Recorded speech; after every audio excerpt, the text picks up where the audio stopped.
करने वाले हैं class 10 chapter 3 history revision part. क्योंकि इस चैप्टर से रिलेटेड जो 5 पार्ट था उसको हम लोग कवर कर चुके हैं, तो एक ऐसा क्विक रिवीजन जिसमें कि 15 to 20 मिनट का जो टाइम पीरियड रहेगा कि इस चैप्टर के बारे में आपके माइंड में एक आइडियाज डेवलप हो जाए और आप जान सके कि इस चैप्टर में कौन कौन सा टर्म इंपॉर्टेंट है जिस पे हमको ज्यादा फोकस करना है। पहले ही हम लोग पढ़ चुके हैं, इस चैप्टर का नाम जो है नेशनलिज्म इन इंडिया। नेशनलिज्म का मतलब क्या होता है? नेशनलिज्म का मतलब होता है कि राष्ट्रीयता। आप अलग अलग बेसिस पे जो स्टेट है उसको यूनिफाइड कर रहे हैं, जो सिटीजन है उनके बीच में यूनिटी डेवलप कर रहे हैं। और इंडिया के केस में नेशनलिज्म का एक अलग मीनिंग था, क्योंकि यहाँ पे ब्रिटिशर्स कंट्रोल किए हुए थे, तो ब्रिटिशर्स को यहाँ से हटाना था और उसके बाद डेमोक्रेसी स्टेब्लिश करना था। सो हम लोग इस चैप्टर में जानेंगे कि कौन कौन सा प्रोसेस रहा है, कब कब कौन सा इंपॉर्टेंट इंसिडेंट हुआ है और उसमें किस किस पर्सन का इंपॉर्टेंट रोल रहा है नेशनलिज्म को अप्लाई करने में इंडिया में। आइए चैप्टर स्टार्ट करते हैं। इस चैप्टर में हम कहां से स्टार्ट करेंगे? तो जो 21st सेंचुरी का फर्स्ट डिकेड है 1901 से 10 तक, फिर 11 to 20, फिर 21 to 30, तो इसमें सबसे जो ज्यादा स्टार्टिंग पॉइंट में इंपॉर्टेंट रहता है तो 1911 से लेकर के 1920 के बीच का टाइम जो रहता है वो ज्यादा इंपॉर्टेंट रहता है। क्यों ज्यादा इंपॉर्टेंट रहता है? क्योंकि वर्ल्ड वॉर हुआ था, फर्स्ट वर्ल्ड वॉर 1914 से 1918 के बीच में, और इस वर्ल्ड वॉर में यूरोप के डिफरेंट कंट्रीज आपस में फाइट कर रहे थे और यूरोप के अलग अलग कंट्रीज को सपोर्ट करने के लिए पूरा वर्ल्ड इसमें इन्वॉल्व था। इस वर्ल्ड वॉर का ड्यूरेशन क्या था, कब से कब तक ये वर्ल्ड वॉर चला था? तो 1914 से लेकर के 1918 तक फर्स्ट वर्ल्ड वॉर चला था। इस वर्ल्ड वॉर में जो पूरा वर्ल्ड था वो 2 ग्रुप में डिवाइड था, एक्सिस और अलायंस। और हम लोग जानते हैं कि अलायंस जिस ग्रुप में इंग्लैंड था, यूएसए था, रशिया था, और उसके जस्ट अपोजिट में जर्मनी था, जापान था, ये फाइट कर रहे थे और इसमें अलायंस जीतती है इस वर्ल्ड वॉर में। लेकिन अलायंस को भी बहुत ज्यादा लॉस होता है, यानी ब्रिटेन जो अलायंस का पार्ट था उसको भी हेवी लॉस होता है। तो उस लॉस की भरपाई करने के लिए वो अपने कॉलोनियल कंट्री पे प्रेशर डालता है, वहां पे टैक्स इंक्रीज करता है। जबकि सिचुएशन अलग था, वो फर्स्ट वर्ल्ड वॉर में बोलता है कि इंडियंस से कि हमको सपोर्ट कीजिए, मैं वर्ल्ड वॉर खत्म होते ही थोड़ा सा लिबरल हो जाऊंगा, लेकिन ऐसा होता नहीं है। आइए डिस्कस करते हैं और क्या इंपॉर्टेंट है। Effect of the first world war, क्या प्रभाव पड़ा फर्स्ट वर्ल्ड वॉर का, कब से कब हुआ था? तो 1914 से लेकर के 1918 के बीच में फर्स्ट वर्ल्ड वॉर हुआ था। तो आपको पहले ही बता चुके हैं कि वर्ल्ड वॉर के टाइम में वो क्या बोला कि हमको सपोर्ट कीजिए, मैं लिबरल हो जाऊंगा। जबकि 1918 का वर्ल्ड वॉर जैसे ही खत्म होता है और इंडियन मार्केट पे जो इंडियन इंडस्ट्रिस्ट कंट्रोल कर लेते हैं, इसलिए ईस्ट इंडिया कंपनी जो है काफी ज्यादा एग्रेसिव एडॉप्ट करती है। जो भी टर्म वो ऐड करेगी, कोई लॉ इंट्रोड्यूस करती है तो काफी अटैकिंग लॉ रहते हैं, वो इंडियंस को प्रिसाइज करने के लिए अलग अलग तरह के लॉ इंट्रोड्यूस करते हैं। The Rowlatt act 1990, world war खत्म नहीं हुआ कि इंडियन मार्केट पे कंट्रोल हो गया था इंडियन इंडस्ट्रिस्ट का, और उसको फिर से रीगेन करने के लिए ब्रिटिशर्स एक लॉ इंट्रोड्यूस करते हैं जिसका नाम था रॉलेट एक्ट। इसके बारे में बोला जाता है कि बिना किसी इंक्वायरी का ही पॉलिटिकल जो लीडर होते थे उनको अरेस्ट कर लिया जाता था। रॉलेट एक्ट कब इंट्रोड्यूस हुआ था? 1919 में। और इस एक्ट से एक इंपॉर्टेंट इंसिडेंट को जोड़ा जाता है, जालियांवाला बाग मैसर्स। डेट आप माइंड में रखिएगा कि हिस्ट्री मतलब डेट, आपको याद रखना पड़ेगा कि कौन सा इंपॉर्टेंट इंसिडेंट कब हुआ था। जालियांवाला बाग मैसर्स 13 अप्रैल 1919 को हुआ था। क्या? तो जो प्रीवियस वीडियोस है उसमें बताए हुए एक बार और जान लेते हैं। जालियांवाला बाग अमृतसर में एक छोटा सा क्या है, बाग यानी बगीचा टाइप का है। वहां पे लोग पीसफुल मीटिंग कर रहे थे, बैसाखी फेस्टिवल सेलिब्रेट कर रहे थे। जनरल ओडायर जाता वहां पे, जालियांवाला बाग में एक नैरो एंट्री गेट रहता है, उसको बंद कर देता है, ओपन फायरिंग कराता है जिसमें हजारों लोग मारे जाते हैं। यहाँ पर वो रिप्रेस करने की कोशिश करता है, लेकिन एक ट्रिगरिंग कॉज हो जाता है, आग में घी डालने वाला काम। इससे और भी ज्यादा एग्रेसिव हो जाते हैं इंडियंस। पूरे इंडिया में ब्रिटिशर्स पॉलिसी की इस लॉ को अपोज किया जाने लगा अटैकिंग वे में, मींस वायलेंस मेथड को एडॉप्ट करके। अगर हम हम बात करते हैं खिलाफत मूवमेंट की, तो खिलाफत मूवमेंट क्या था? खिलाफत मूवमेंट जिसको टू ब्रदर्स जो थे, मुस्लिम ब्रदर्स मोहम्मद अली और शौकत अली, ये लीड कर रहे थे। क्योंकि फर्स्ट वर्ल्ड वॉर में ब्रिटेन के अपोजिट टर्की था, और टर्की का जो इंपॉर्टेंट रूलर था जिसको खलीफा कहा जाता है, जो शिया मुस्लिम का हेड होता है पूरे वर्ल्ड में, उसके साथ बैड बिहेव किया गया था। और इस बात को लेकर के वर्ल्ड के सारे मुस्लिम नाराज चल रहे थे, और इसीलिए ये दो मुस्लिम ब्रदर्स जो थे इंडिया में एक ऐसा ऑर्गेनाइजेशन बनाते हैं खिलाफत, और उस ऑर्गेनाइजेशन के हेल्प से खिलाफत मूवमेंट करते हैं। क्योंकि देखिए मुस्लिमों का इम्पैक्ट उस टाइम उतना ज्यादा प्रभाव नहीं था, वो चाहते थे एक कोई बड़े लीडर का सपोर्ट, ताकि उनका जो मूवमेंट हो इम्पैक्टफुल रहे, प्रभावशाली रहे। इसलिए वो गांधी जी से मिलते हैं, और गांधी जी भी यूनिटी डेवलप करना चाहते थे, वो भी मूवमेंट लॉन्च करना चाह रहे थे, और उस टाइम उनको भी एक सपोर्ट की जरूरत थी, मुस्लिम और हिंदुओं की यूनिटी को डेवलप करना चाहते थे। इसलिए उन्होंने खिलाफत मूवमेंट में अली ब्रदर्स को सपोर्ट किया, और अली ब्रदर्स ने नॉन कॉपरेशन मूवमेंट में गांधी जी को सपोर्ट किया। ये चाहते थे दोनों, अली ब्रदर्स या मुझे जो महात्मा गांधी थे, दोनों चाहते थे अपने मूवमेंट को वाइडली इंपैक्टफुल बनाना। कांग्रेस और मुस्लिम लीग, कांग्रेस जो कि इंडिया की सबसे पुरानी पार्टी है, कब बनी थी? 1885 में। डब्ल्यू.सी. बनर्जी और एओ ह्यूम इसके फाउंडर मेंबर में से एक थे। मुस्लिम लीग मोहम्मद अली जिन्ना बनाते हैं कब? तो 1906 में। ठीक है, और यही मुस्लिम लीग जो है पाकिस्तान के आगे चल करके डिमांड करेगी, और मोहम्मद अली जिन्ना जो कि फाउंडर थे मुस्लिम लीग के, यही प्राइम मिनिस्टर बनेंगे पाकिस्तान के, फर्स्ट प्राइम मिनिस्टर। सबसे फेमस मूवमेंट में से एक है कौन सा? तो non cooperation movement. Non cooperation movement किसने लॉन्च किया था? Non cooperation movement Mahatma Gandhi ने। ठीक है, अब एक क्वेश्चन आता है 1 मार्क में कि नॉन कॉपरेशन मूवमेंट कब इंट्रोड्यूस हुआ था? नॉन कॉपरेशन मूवमेंट को कब लॉन्च किया गया था? नॉन कॉपरेशन मूवमेंट हो या खिलाफत मूवमेंट, दोनों एक साथ जनवरी 1921 में लॉन्च किया गया था।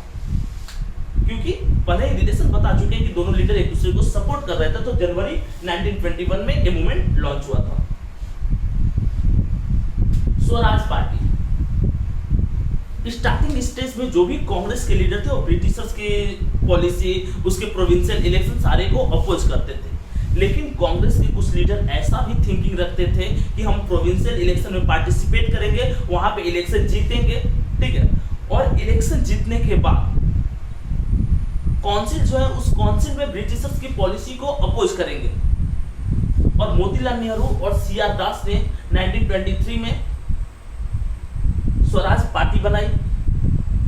मोतीलाल नेहरू जो जवाहरलाल नेहरू के फादर थे, सी.आर. दास मतलब Chittaranjan Das. Impact of non cooperation movement on rural and urban areas. प्रभाव क्या था नॉन कॉपरेशन मूवमेंट का रूरल एरियाज में और अर्बन एरियाज में? अर्बन एरियाज में पहले पॉइंट आउट करते हैं एक इंपॉर्टेंट इंसिडेंट की प्रोविंशियल इलेक्शन हर कोई अपोज कर रहा था, लेकिन मद्रास की एक पार्टी थी जस्टिस पार्टी, जो इस इलेक्शन में पार्टिसिपेट की, क्योंकि उनको डिस्क्रिमिनेट किया गया था। जस्टिस पार्टी थी SC/ST की पार्टी। स्टार्टिंग स्टेज में डिफरेंट प्रोफेशन वाले, चाहे वो प्रोफेसर हो, स्टूडेंट हो, लॉयर हो, जज हो, जो भी ब्रिटिशर्स के लिए काम करते थे, उसके ऑर्गेनाइजेशन में काम करते थे, स्टार्टिंग स्टेज में नॉन कॉपरेशन के टाइम को उस ऑर्गेनाइजेशन को, स्कूल कॉलेज, इन सारी चीजों को छोड़ देते हैं। बट उनके पास सेकंड ऑप्शन नहीं रहता है कि वो छोड़ करके अर्निंग के लिए कोई दूसरा सोर्सेज नहीं रहता है। कुछ दिन के बाद फिर से उनको रीज्वाइन करना पड़ता है। स्टूडेंट कॉलेज छोड़े, उनके पास कोई बेटर कॉलेज नहीं था, अगर प्रोफेसर टीचर छोड़े तो उनके पास कोई बेटर अपॉर्चुनिटी नहीं था, फिर से उनको रीज्वाइन करना पड़ता है।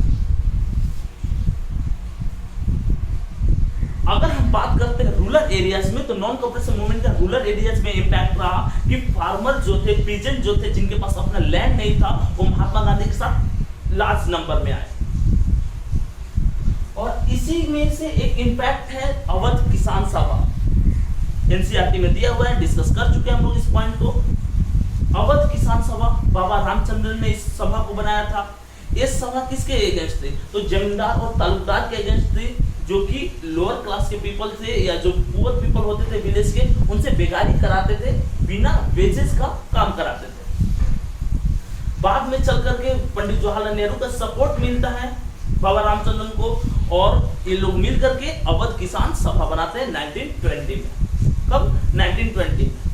ठीक है, तो ये रूरल एरिया में इंपैक्ट रहा इसका, और इंपैक्ट किस एरिया में रहा? अर्बन एरियाज में। Tribal people interaction of Mahatma Gandhi and the idea of Swaraj. Tribal people के माइंड में क्या चल रहा था? तो क्योंकि फॉरेस्ट पॉलिसी आ गई थी, फॉरेस्ट में एंट्री करना बैन कर दिया गया था ट्राइबल लोगों को, इसलिए ट्राइबल लोग क्या कर रहे थे? एग्रेसिव वे में अपोज कर रहे थे ब्रिटिशर्स को। और अलौरी सीताराम राजू जो कि गुडम हिल्स के थे आंध्र प्रदेश के, उन्होंने ब्रिटिशर्स को अपोज किया, गुरिल्ला वॉर किए, वो वायलेंस को प्रेफर किए। महात्मा गांधी के सारे आइडियाज को मानते थे, एक्सेप्शन नॉन वायलेंस। वो बोले कि वायलेंस के थ्रू हम क्या करेंगे? ब्रिटिशर्स को, आउटसाइडर को भगा देंगे। साइमन कमीशन 1921 से 1930 के बीच में बहुत सारा मूवमेंट होता है, और इस बात से ब्रिटिशर्स काफी ज्यादा क्या होता है? प्रभावित होते हैं। सो एक कमीशन बना करके भेजी जाती है इंडिया में कि मूवमेंट का कॉज क्या है, क्यों मूवमेंट हो रहा है, और इसको कैसे रोका जा सकता है। इंडियंस की डिमांड थी कि उस जो मेंबर, ये ऑर्गेनाइजेशन जो बनी है, एक कमीशन जो बनी है, इसमें कुछ इंडियंस का भी रिप्रेजेंटेशन रहे। इसमें टोटल साइमन कमीशन में टोटल 7 मेंबर थे। साइमन कमीशन इसको इसलिए बोलते हैं, सर जॉन साइमन इसको लीड कर रहे थे। टोटल मेंबर कितने थे? 7 मेंबर थे। सर जॉन साइमन इसको लीड कर रहे थे। ठीक है, और क्योंकि इसमें 7 मेंबर ब्रिटिशर्स थे, कोई इंडियंस को जगह नहीं दी गई थी, इसलिए साइमन का वाइडली अपोज किया गया। और बाल जो आपके लाला लाजपत राय थे, साइमन गो बैक का नारा लगा रहे थे। जैसे साइमन आया, उसके बाद एक पुलिस ऑफिसर उनके सर पे डंडे से मारता है, 2-3 दिन बाद मर जाते हैं। इससे एक्सट्रीमिस्ट जो थे काफी ज्यादा एग्रेसिव हो जाते हैं, बहुत सारे जगहों पे ब्रिटिशर्स को मार देते हैं। सॉल्ट मार्च कर चुके हम लोग कि सीडीएम, सिविल डिसोबीडियंस मूवमेंट का एक की टर्म था सॉल्ट मार्च, जिसमें 78 वॉलंटियर्स के साथ महात्मा गांधी अपने आश्रम, साबरमती आश्रम जो कि अहमदाबाद में था, वहां से 240 माइल्स दूर दांडी, गुजरात का एक कोस्टल शहर है, वहां तक जाते हैं। और ब्रिटिशर्स जो कि सॉल्ट जैसी कॉमन चीजों पे टैक्स लगा कर रखे थे, तो सॉल्ट लॉ को ब्रेक करते हैं और बोलते हैं कि सॉल्ट जैसी चीजों पे आप टैक्स न दो। और यही था beginning of civil disobedience movement. और इसी के कारण ही क्या हुआ? सिविल डिसोबीडियंस मूवमेंट, जिसमें गांधी जी 11 डिमांड्स रखते हैं। किन से? उस टाइम का जो वायसराय था लॉर्ड इरविन, उससे। राउंड टेबल कॉन्फ्रेंस एक इंपॉर्टेंट टर्म है, इसको माइंड में रख लीजिएगा। फर्स्ट राउंड टेबल कॉन्फ्रेंस कब हुआ था? फर्स्ट राउंड टेबल कॉन्फ्रेंस 5 मार्च 1931 को कब हुआ था? 5 मार्च 1931 को। और सेकंड राउंड टेबल कॉन्फ्रेंस दिसंबर 1931 को ही हुआ था। फर्स्ट इंडिया में और सेकंड लंदन में, इंग्लैंड में हुआ था। और सेकंड राउंड टेबल कॉन्फ्रेंस में गांधी जी के साथ इरविंग नेगोशिएशन नहीं करता, इसलिए गांधी जी गुस्सा में इंडिया वापस आ जाते हैं। Depressed class association, SC ST के लिए एक एसोसिएशन बनाए थे। कौन? Doctor B R. अंबेडकर। कब बनाए थे? 1930 में। पूना पैक्ट, एससी एसटी के लिए एक सेपरेट इलेक्ट्रोड की डिमांड कर रहे थे डॉक्टर बी.आर. अंबेडकर। और इस डिमांड को गांधी जी मान जाते हैं, और एक पैक्ट होती है, इनके बीच में एक संधि होती है, एक ट्रीटी होती है गांधी और अंबेडकर के बीच में। कहां पे? पुणे में, यारवाड़ा जेल है वहीं पर। ठीक है, तो ये भी इंपॉर्टेंट क्वेश्चन है, बार बार आता है, आप इसको माइंड में रखोगे। The government of India act 1935, जब इंडियन कॉन्स्टिट्यूशन बना, या इंडिया में जो भी मैक्सिमम रूल अप्लाई हुए, तो वो रूल कहां से लिए गए? Maximum rule government of India act 1935 में। और इस एक्ट का सबसे इंपॉर्टेंट टर्म था, इसके बाद कंटिन्यू प्रोविंशियल इलेक्शन होने लगा, जबकि ऑनरशिप ब्रिटिशर्स के पास थे। अविंद्रनाथ टैगोर, इसके जस्ट प्रीवियस वीडियो में हम लोग किए थे कि भारत माता का इमेज किसने ड्रॉ किया था? बंकिम चंद्र चट्टोपाध्याय, फर्स्ट टाइम में। लेकिन एक कंप्लीट जो हम लोग भारत माता का इमेज देखते हैं, उसको अविंद्रनाथ टैगोर ने बनाया था। ठीक है, कलेक्टिव आइडेंटिटी डेवलप करने के लिए इंडियन जो फ्रीडम फाइटर थे, जो इंटेलेक्चुअल पर्सन थे, बहुत सारी ऐसे एलोगरी इंट्रोड्यूस कर रहे थे, और उसी में से एक थी भारत माता। इसके बाद कुछ इंटेलेक्चुअल पर्सन अपना मैगजीन निकालते थे, जिसमें कि नेशनलिज्म से रिलेटेड इश्यूज को सामने लाया जाता था, पेट्रियोटिक फीलिंग्स को डेवलप किया जाता था। हमारी हिस्ट्री की जो ग्लोरी है उसको सामने लाया जाता ताकि हम इस बेस पे यूनिफाई हो सके और ब्रिटिशर्स को अपोज करें। और इसी टाइप का एक मैगजीन था बाल गंगाधर तिलक का केसरी मैगजीन। ठीक है, केसरी मैगजीन किसने पब्लिश किया था? Bal Gangadhar Tilak. The sense of unity develop among Indian citizen, flag the sense of unity develop किया जाता है किनके बीच में? इंडियन सिटीजन के बीच में। तो फोक डांस, फोक जो आपके पास फोक स्टोरी होती थी, तो इन सब के थ्रू। और नटेशा शास्त्री जो थी फॉकलोर थी कहाँ की? मद्रास वाले रीजन की। रविंद्रनाथ टैगोर बंगाल में ऐसी स्टोरीज को कंपोज करते थे। Flag was design bye Mahatma Gandhi. Starting stage में फ्लैग डिजाइन किए थे महात्मा गांधी, और उनके फ्लैग में जो स्पोक है आपके पास अभी के फ्लैग में उसके कंपेयर में वहां पे चरखा होता था। और जो complete flag tricolour flag was design by Pingali Venkayya. Pingali Venkayya जो थे वो ट्राई कलर फ्लैग डिजाइन किए थे। सो इस तरह से एक चैप्टर कंप्लीटली खत्म होता है। इसके बाद भी अगर आपको कोई डाउट है तो आप मुझे ईमेल कर सकते हैं या इंस्टा पे पूछ सकते हैं डीएम करके। और आप लोगों के लिए टेलीग्राम चैनल अभी हम लोगों ने बनाया है जिसमें सारे वीडियो का पीडीएफ अवेलेबल है। ऐसे यूट्यूब पे जो वीडियो है उसके इसके साथ साथ पीडीएफ अवेलेबल है। आपका डाउट सेक्शन भी रखा गया है, डिस्कशन पार्ट भी रखा गया है टेलीग्राम पे, तो आप टेलीग्राम से भी जुड़ सकते हैं। सो मिलते हैं नेक्स्ट वीडियो के साथ। अगर आपको वीडियो अच्छी लगी है तो आप वीडियो को लाइक करें, सब्सक्राइब करें और शेयर करें।